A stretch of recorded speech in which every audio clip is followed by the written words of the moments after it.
Salam saudaraku yang terkasih di dalam nama Tuhan Yesus Allah kita yang ajaib. Kembali kita bertemu dalam tayangan edukasi Kristen, beriman dengan logika yang sehat. Saudara, dalam tayangan kali ini kita akan belajar tentang perumpamaan onta dan kerajaan surga yang diambil dari kitab Injil Matius pasal 19 ayat 24. Perumpamaan yang dilontarkan oleh Tuhan Yesus mengenai seekor unta yang lebih mudah masuk ke lubang jarum daripada seorang kaya masuk ke dalam kerajaan surga merupakan salah satu ajaran yang paling menggugah dan seringkali disalahpahami. Sekilas perkataan ini terdengar seperti sebuah vonis absolut bagi kaum berada atau orang kaya. Namun jika kita telaah lebih dalam konteks historis budaya dan konteks teologis dari nat Injil Matius pasal 19 ayat 24, ini bukanlah berbicara tentang sebuah vonis absolut terhadap orang kaya atau kaum yang berada, melainkan sebuah vonis yang dilontarkan kepada seseorang yang hatinya terikat pada harta duniawinya. Dalam perumpamaan ini kita akan menemukan sebuah pesan yang jauh mendalam tentang prioritas keterikatan duniawi dan esensi sejati dari kekayaan. Dalam Injil Matius pasal 19 ayat 24, Markus pasal 10 ayat 25, dan Lukas pasal 18 ayat 25, perumpamaan ini muncul dalam konteks percakapan Yesus dengan seorang pemuda kaya yang bertanya tentang cara memperoleh hidup kekal. Pemuda tersebut mengaku telah mentaati semua yang terkandung di dalam hukum Taurat sejak di masa mudanya. Namun ketika Tuhan Yesus meminta untuk menjual seluruh hartanya dan mengikuti Dia, pemuda itu pergi dengan sedih karena hartanya sangat banyak. Baiklah saudara, kata lubang jarum berasal dari kata bahasa Yunani yaitu tripematos rapidos yang secara literal diartikan lubang jarum. Rapidos berasal dari kata rapis, diartikan jarum, alat jahit yang juga dikenal dengan istilah atau sebutan jarum jahit. Sedangkan kata tripematos berasal dari akar kata tripenma, yang diartikan mata secara harfiah adalah lubang, seperti lubang di tubuh manusia. Jelas ini adalah deskripsi tentang jarum jahit alamiah yang bersifat harfiah. Selanjutnya, kata unta dalam teks Yunani menggunakan kata kamelos. Kata ini juga digunakan oleh Tuhan Yesus yang menggambarkan unta yang benar-benar seekor hewan unta. Apabila kita melihat kondisi Yohanes Pembaptis yang memakai bulu unta sebagai pakaiannya, dua kata yang sama juga dipergunakan dalam perumpamaan unta dan lubang jarum ini. Dengan demikian, unta di sini, kamelos di sini adalah benar-benar unta yang sebenarnya atau binatang yang biasa dipergunakan sebagai sarana transportasi bagi orang-orang Timur Tengah kuno dekat. Tentu kita akan bertanya, apakah memiliki uang merupakan hal yang negatif di mata Tuhan? Jika kita tidak memiliki apa-apa, apakah itu hal positif di mata Tuhan? Kepemilikan kekayaan menyebabkan seorang menjadi jahat, saya akan mulai bertanya kepada Tuhan, mengapa Anda menciptakannya? Saya kemudian akan mengajukan pertanyaan yang lebih baik di samping Tuhan dengan mengatakan, mengapa jalan-jalan surga dilapisi emas? Lalu mengapa Yesus mengatakan kepadanya bahwa ia seharusnya menaati hukum? Jika ketaatan ini tidak diperlukan untuk keselamatan perjanjian baru, pertama-tama kita perlu mengingat bahwa perjanjian baru belum diterapkan. Dengan demikian, mereka masih berada di bawah yuridis dan garis waktu penutup Perjanjian Lama. Artinya, orang kaya yang masih muda ini masih tunduk dalam setiap hukum dan peraturan yang terdapat dalam Perjanjian Lama, atau sering kita kenal dengan sebutan hukum Musa atau Taurat Tuhan. Hukum di sini adalah satu-satunya firman Tuhan yang tersedia untuk diikuti. Jadi itu jelas penekanan yang diberikan pada awalnya. Namun Yesus belum selesai berbicara dan melanjutkan dengan beberapa realitas spiritual pribadi tentang hal-hal yang perlu diperbaiki orang kaya ini agar diselamatkan. Setelah perjanjian baru diterapkan, saya tidak yakin apakah Anda mengerti sepenuhnya apa yang baru saja saya katakan, tetapi itu akan menjadi lebih jelas seiring berjalannya waktu.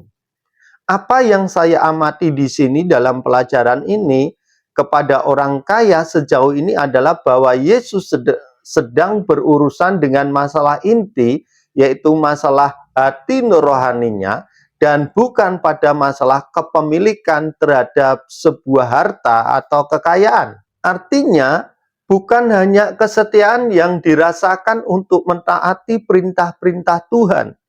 Tuhan Yesus tampaknya mengkonfirmasi keberadaan kesombongan orang kaya itu dengan menawarkan kepadanya kesempatan untuk mengakui hanya satu hukum yang belum ia ikuti sepenuhnya dalam seluruh kehidupan dewasanya. Kita bisa melihat hukum diciptakan oleh Allah untuk menunjukkan kepada manusia bahwa mustahil untuk mentaati seluruh hukum secara konsisten. Dan dengan datang kepada wahyu kebenaran ini, mengejar manusia perlunya seorang juru selamat. Klaim orang kaya ini bahwa ia telah menaati hukum Taurat sepenuhnya adalah suatu kemustahilan karena hanya Yesus yang memenuhi hukum Taurat sepenuhnya.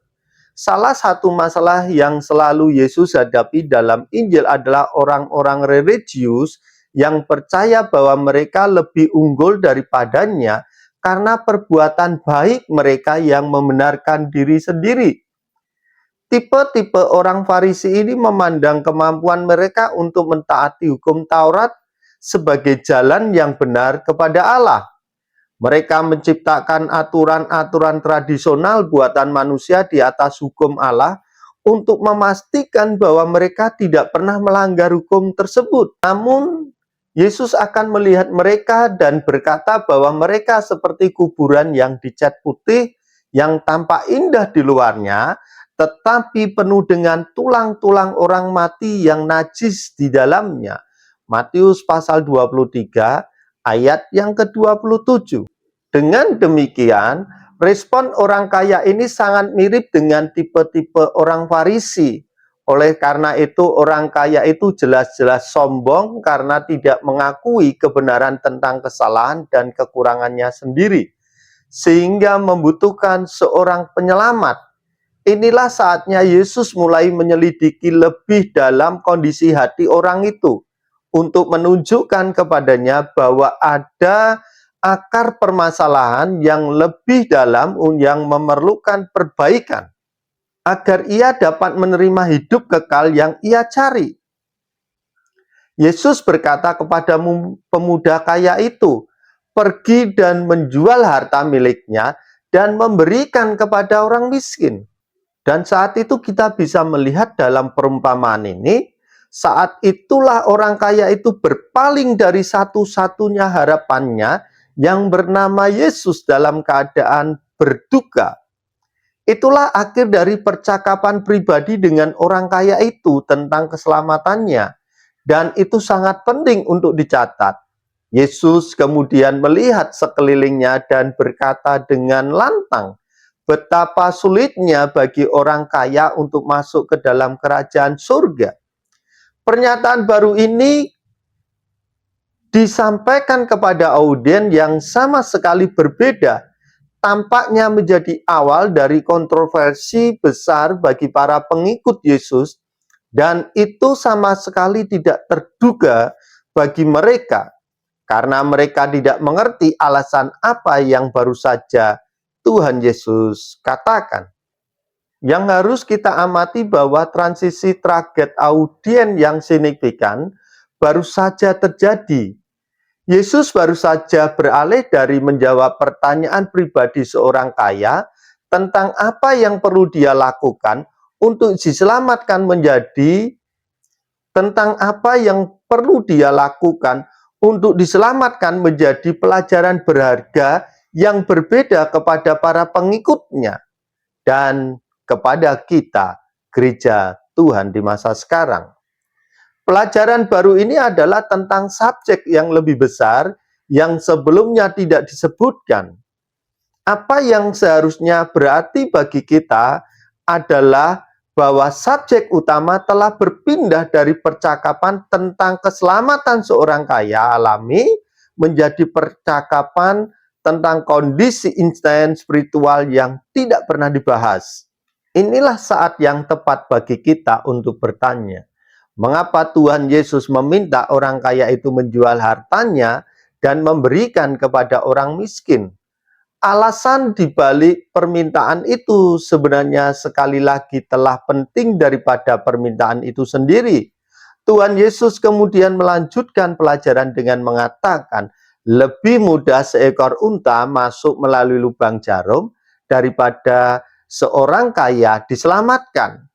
Sekali lagi, semua muridnya yang mendengar Yesus tercengang dan bingung, dan itu menegaskan bahwa mereka semua punya uang. Perkataan Yesus ini membuat mereka berpikir secara jernih. Sebenarnya apa yang dikehendaki oleh Tuhan Yesus dalam kehidupan para murid dan dalam kehidupan kita sekalian saat ini?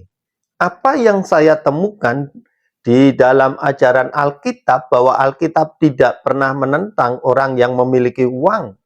Yesus tidak pernah mengajarkan kemiskinan dalam contoh ini. Yesus bahkan tidak mengajarkan bahwa kita perlu menjual atau memberikan segalanya agar diselamatkan. Itu akan menjadi pemikiran keagamaan yang sangat tidak cerdas, yang diambil dari kesimpulan dan interpretasi yang salah dalam pengajaran Injil Matius ini. Sebenarnya yang diajarkan Tuhan Yesus adalah orang kaya tidak boleh lebih percaya pada uang mereka daripada percaya pada Tuhan. Ini lebih lanjut mengatakan bahwa orang kaya tidak boleh mencintai uang dan harta benda mereka daripada mencintai Tuhan mereka. Tuhan Yesus memberikan pelajaran kepada orang kaya itu bahwa ia perlu belajar untuk percaya kepada Tuhan dan kasih karunia-Nya daripada menaruh seluruh keyakinannya pada apa yang telah ia lakukan dan apa yang ia peroleh. Setiap orang kaya yang mengandalkan diri sendiri, berusaha sendiri, dan mencukupi diri sendiri di mata mereka sendiri akan merasa sangat sulit untuk diselamatkan. Karena mereka penuh dengan kesombongan atas prestasi dan kemampuan mereka sendiri. Alkitab mengatakan bahwa Tuhan menentang orang yang sombong, tetapi memberikan kasih karunia kepada orang yang rendah hati. Saudara bisa baca di dalam kitab Yakobus pasal 4 ayat yang ke-6. Sebenarnya dalam hal ini Tuhan Yesus berurusan dengan masalah hati dan bukan masalah uang. Apa yang kita hargai adalah apa yang kita percaya dan yakini. Seorang pria dengan kekayaan besar telah belajar bahwa uang akan membelikannya hampir apa saja dan ia telah menaruh kepercayaan palsu padanya. Yesus sebenarnya berbicara tentang ini dalam Matius pasal 6 ayat 2. Ketika ia berkata, di mana kamu menyimpan hartamu, di situ juga hatimu berada. Yesus dengan jelas mengatakan apa yang dihargai seseorang di dunia ini adalah apa yang menjadi fokusnya di dalam hatinya. Yesus tidak akan berbagi tempat pertama di hati kita dengan uang atau harta yang kita miliki. Setiap orang yang percaya kepada Yesus harus memilih antara Yesus dan uang, ataupun yang mereka hargai untuk menentukan mana yang akan mereka miliki, nilai dan manfaat yang lebih kekal, dan kemudian menjadi harta satu-satunya dalam hidup mereka, sebagai prioritas mereka dalam hidup ini. Tuhan Yesus mengajarkan orang kaya ini tentang masalahnya, tanpa pernah menyatakan bahwa ia punya masalah.